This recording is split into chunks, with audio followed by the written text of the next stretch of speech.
Hello and welcome back to Surly Tim's. Now, in this episode, I'm going to discuss a movie by the name of Attack of the Killer Donuts from 2016.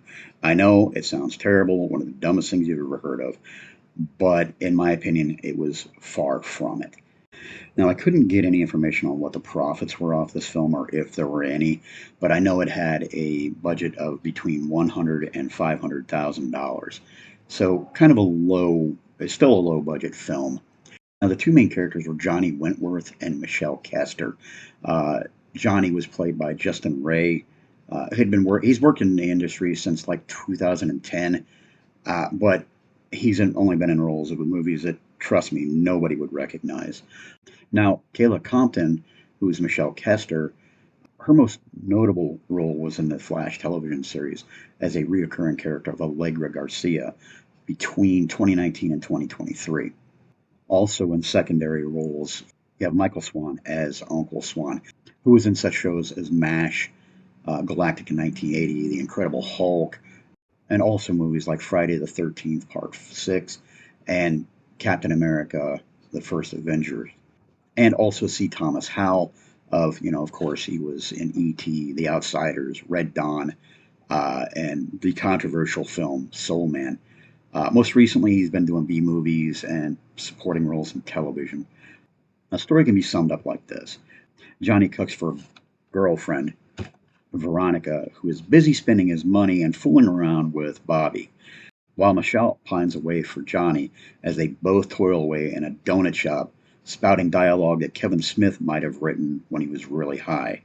And after Johnny's uncle brings a rat back to life, he confronts the owner of the donut shop that, of course, Johnny works at, and some of his formula finds its way into the deep fryer, which winds up creating a mutated batch of homicidal donuts, and much chaos ensues. Uh, this movie was fun. It was just fun, which anybody that's ever watched the channel before knows that that's one of the things that I enjoy most. A movie's got to be fun.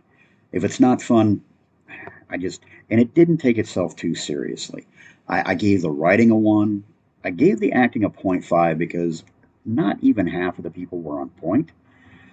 But when those people who were on point, they were really, really good. So I gave it a point 0.5. The directing a 1. You're dealing with a lot of low budget stuff. So the director did pretty good. The production level, I thought it was good. I gave it a 1. I believe a lot of the budget went into making digitized bouncing donuts, which was hilarious. Uh, Bouncing digital donuts attacking people. It's nothing like Attack of the Killer Tomatoes when it comes to that aspect of it, although it could have very well been. My opinion of it, a 1, absolutely. I gave so it got a 4.5.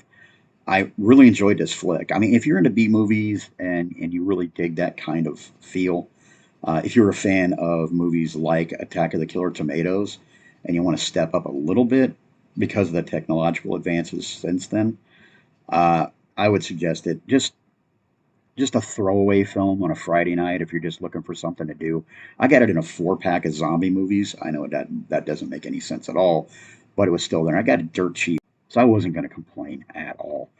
Well worth I think it was like $7 or $8 for the multi pack, and I still have 3 more to go on there. Eventually, I'll cover those as well. But yeah, I suggest it for anybody who just wants a throwaway movie just to have fun with. So, thanks again for watching, and I'll talk to you later. Goodbye.